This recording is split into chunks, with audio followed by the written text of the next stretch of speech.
皆さんこんにちは。プチオタ独身男のまっつんです。今回は前回に引き続きアニメ青春豚野郎シリーズの聖地巡礼を行っていきます。今回の舞台はこの3つ目のですね、江ノ島と七里ヶ浜周辺の方を聖地巡礼していきたいと思います。この周辺には翔子さんと出会った砂浜や古賀とデートした場所や作田たちが通う高校などアニメで登場した場所がたくさんありますからね。それに海も近いのでめちゃくちゃ楽しみです。前回の藤沢駅周辺の聖地もバリ最高だったので、今回も全力で青春を楽しんでいきたいと思います。今回はアニメでも数々の重要なシーンで登場した海沿いの聖地巡礼っすね。じゃあ江ノ電に乗って江ノ島まで行こうか。パイセン、すみません。昨日、楽しみすぎて寝れなかったので遅刻しました。まあそういうこともあるよね。パイセンが優しい。さては偽物だな。お前が俺のことをどんな風に見てたのかよくわかったよ。お前じゃなくてマッツンですよ。茶番はさておき、江ノ電藤沢駅は作田たちが学校に通う時とかによく登場してたよね。ベンチとかはアニメの時と変わってたけど、相変わらず再現度が高くてテンション上がりますよね。久しぶりに江ノ電の車両を見たから、俺もテンション上がってきたよ。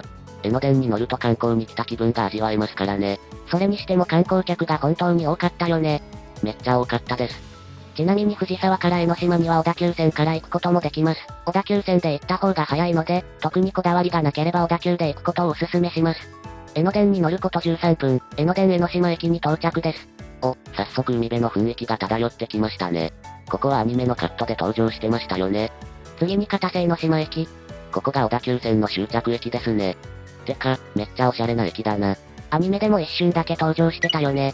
ここからしばらく歩くと新江ノ島水族館があります。カップルたちが訪れる有名な水族館っすね。間違ってはないんだけど、今回は目的が違うでしょ。舞さんがゴールデンウィークに一人で訪れて思春期症候群に気づいたり、作田と古賀がデートに来た場所ですよね。ちゃんと知ってますよ。ならいいんだけど、水族館の隣には、アニメのエンディングの場所と言われている片瀬西浜海水浴場があります。で、マッツンは何やってるの？古賀に勝つためにデカ尻にも負けない、頑丈な砂のお城を作ってるんですよ。独身男が一人で遊んでると泣けてくるな。というわけで、エンディングです。いやいや、まだ始まったばかりでしょ。いやー、エンディングのヒロインたちに似てないっすか？絶妙に似てるから突っ込みにくいよ。じゃあ江ノ島に向かおうか。うえっす、久しぶりの江ノ島だな。昔、彼女と来たことがあるから今回で来るのは4回目くらいかな。無理にアニメの設定と合わせなくていいよ。いや、ほんとですよ。さすがにそんなちっぽけな見栄は張らないですよ。まあいいや、地下道は古賀と作田が江ノ島デートするときに歩いてた場所だよね。そして、地下道をくぐり抜けると江ノ島に通じる弁天橋が見えてきます。海だ、百光。まず最初にやってきた場所は古賀と作田がデートした江ノ島です。江ノ島といえば通称パリピが集う島。パリピは正直あまり得意ではないので、目をつけられないようにこっそりと散策していきたいと思います。江ノ島は観光地としてはもちろん、他のアニメでもよく使われるまさにキングオブキングスの聖地なので、今後も必ず何度か訪れると思います。なので他のアニメの聖地の下見も兼ねて青豚の聖地を紹介していきたいと思います。まずは弁天橋の隣にある砂浜に行こうか。古賀がクラスメイトの女の子と出会った場所ですね。あれ？階段がなくないですか？階段はアニメとは違う場所にあるから少しわかりにくいかもね。俺ら以外、誰も階段を使ってなかったですからね。ここでクラスメイトのストラップを見つけてあげるんですよね。どこにあるかいっつもわからん。ありましたー。独身男がはしゃぎすぎでしょ。こりゃあ、完全に芋だな。弁天橋を渡り切ると江ノ島に到着です。島全体が観光地って感じですね。この雰囲気がたまらないですよね。ゴールデンウィークの時にニュースになった、超混雑している様子はやばかったよね。俺だったら5秒で帰る決意をしますね。相変わらず省エネ志向だな。しばらく歩くと、アニメでも登場したガラス細工のお店があります。古賀とデートに来た場所ですね。何か見つけたの？アニメで登場したっていう説明があります。こういう些細なことでもファンからすると嬉しいですよね。そして江ノ島名物のタコせんべいが食べれる朝日本店さん。アニメでも作田と古賀が食べてましたよね。せんべいを作る時になる、ギューって音にそそられるんだよな。ありがとうございます。はい、というわけで朝日本店さんでタコせんべい買ってきました。このせんべいはね、アニメの作中では古賀と作田も食べてたんで、早速私も食レポしたいと思います。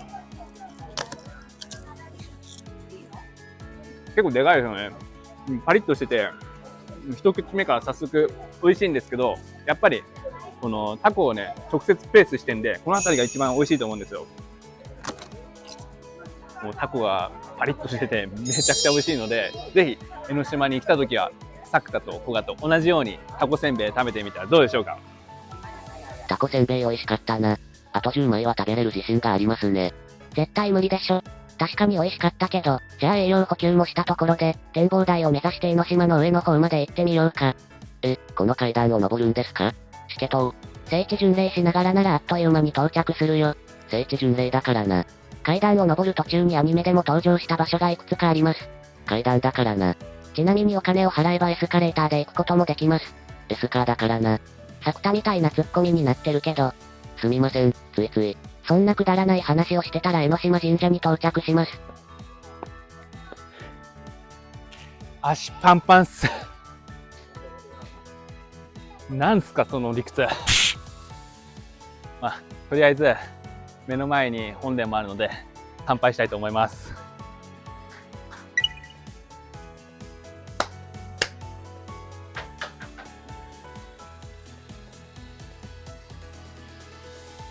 じゃあ境内の中も散策していきたいと思います。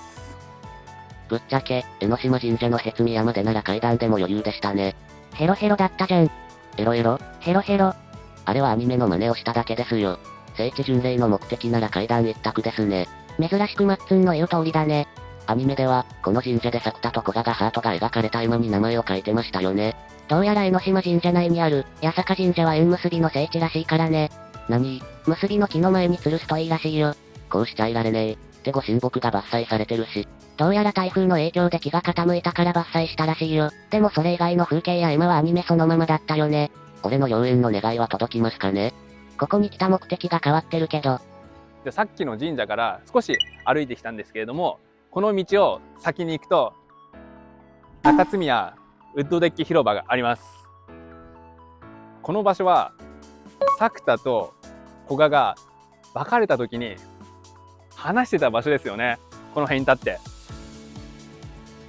嘘は本当にならないんだ、本当は嘘にならないんだ、100回やっても1000回やってもっつって、いやね、あのシーンは名言のオンパレードなんで個人的に結構好きです。いやそれにしてもアニメの聖地であるっていうことを度外視してもですね、やっぱりすごい景色がいいのでデートとかにもおすすめかなっていうふうに思います。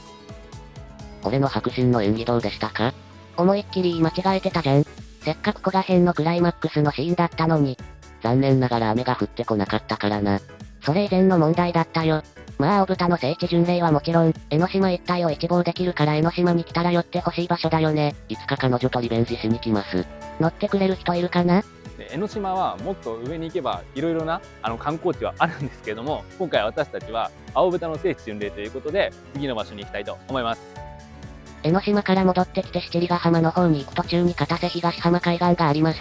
ここも古賀と別れるシーンですね。砂浜に座って二人でお話ししてましたよね。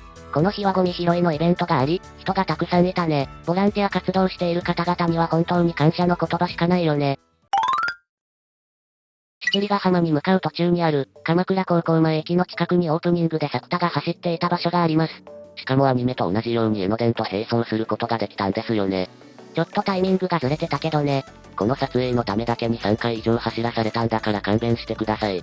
まあ妥協してやるか。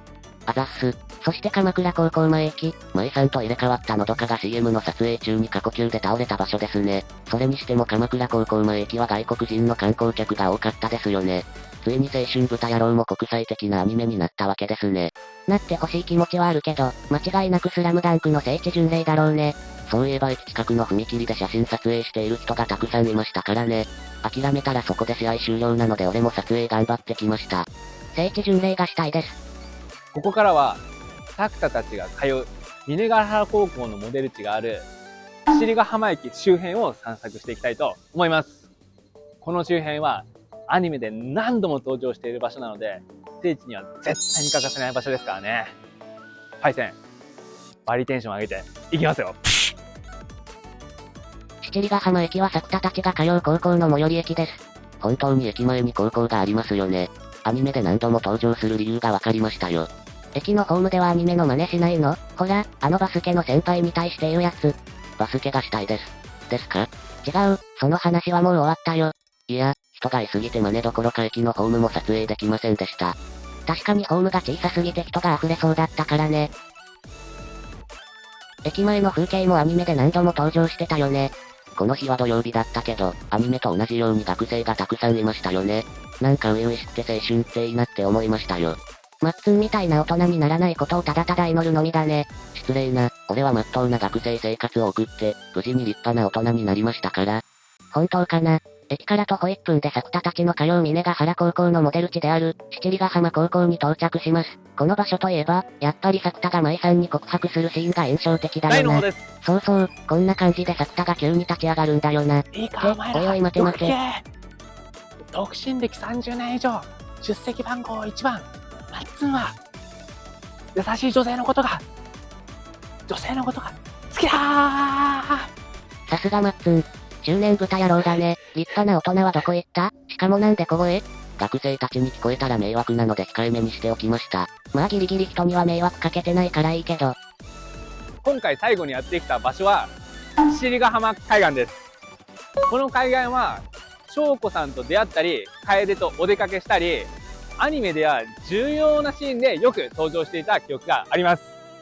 まさにラストにふさわしい場所だと思うので、アニメで登場した場所を思い出に浸りながら、独身男2人で夕日を見て黄昏りたいと思います。違うか。はい。じゃあ、青春でしていきたいと思います。七里ヶ浜海岸は他の海岸に比べて、登場回数が多いから聖地巡礼のしがいがあるよね。俺のメモ帳にも8回以上のシーンで登場してるって書いてますね。もっと登場してそうだよね。ちなみに撮影の裏話をすると、盛大に転んで怪我をしました。めっちゃ恥ずかしかったので、聖地巡礼するときは自分の体にも気をつけてください。立派な大人どこ行った？で、マッツンはどのシーンが印象的なの？舞さんが母親を呼び出したシーンも印象的だったけど、一番はやっぱり翔子さんとの出会いのシーンじゃないっすか？物語を進めていく上で重要な出会いのシーンだからね。その後に中学生の翔子さんが出てきてさっぱり意味がわからなくなったよ。それはですね。まだ前回の映画見てないから言わなくていいよ。していますか？太めの高さから見える水平線までの距離は約 4km らしいですよ。翔子さんの名言といえばやっぱりこれですよね。独身男に急に声かけられたらさらに気持ちが落ちそうだな。というわけで、青春豚野郎シリーズの聖地巡礼、江ノ島、七里ヶ浜周辺編は以上となります。今回は前回の藤沢編に比べると、海も近くて、景色も綺麗で、観光気分を味わいながら聖地巡礼することができました。いや、めちゃくちゃ楽しかったですね。これで、俺も明日から湘南ボーイってことで OK ですかね。冗談はさておき、青春豚野郎は新作映画の青春豚野郎はお出かけシスターの夢を見ないの放映が始まりましたからね。しばらくの間、この一帯は青豚色で活気づくと思うので、青豚ファンの方はぜひ聖地巡礼してみてはいかがでしょうか。というわけで、今回の動画がもし少しでも面白いと思っていただけたら、チャンネル登録とグッドボタンの方、ぜひよろしくお願いします。今回もご視聴いただきありがとうございました。